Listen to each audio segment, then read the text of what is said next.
'శశివదనే' ఇదొక romance and drama movie. Sun నెక్స్ట్‌లో తెలుగులో ఉంది. అండ్ ఈ మూవీలో కొన్ని ఎక్స్‌పోజింగ్ సీన్స్ ఉన్నాయి. అవి ఓకే అనుకుంటే ఫ్యామిలీతో కలిసి చూడొచ్చు. మూవీ స్టోరీ రొటీన్‌గా ఉంది. ఒక విలేజ్ ఉంటుంది. ఆ విలేజ్‌లో హీరో, హీరోయిన్ లవ్ చేస్తాడు. వీళ్ళిద్దరి లవ్‌కి కొన్ని ఇబ్బందులొస్తాయి. వాటి నుంచి వీళ్ళు తప్పించుకున్నారా లేదా అనేదే స్టోరీ.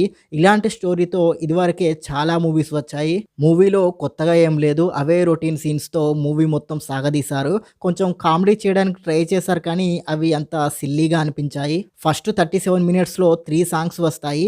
సాంగ్స్ వస్తే రాని కానీ ఆ సాంగ్స్ అయినా బాగున్నాయంటే అవి కూడా అంతంత మాత్రంగానే ఉన్నాయి. మూవీ అంతా రొటీన్ అండ్ సిల్లీ సీన్స్‌తో బోరింగ్‌గా అనిపించింది.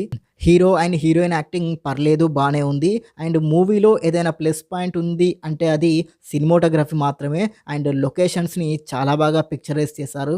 ఓవరాల్‌గా చెప్పాలంటే మూవీ బాలేదు. నాకైతే పర్సనల్‌గా నచ్చలేదు. అండ్ ఈ మూవీకి నేనిచ్చే రేటింగ్ అది కూడా సినిమాటోగ్రఫీకి మాత్రమే ఇస్తున్నాను నేను. 5కి 1.75 star rating. And thank you for watching. Please subscribe చతుర్య TV HD.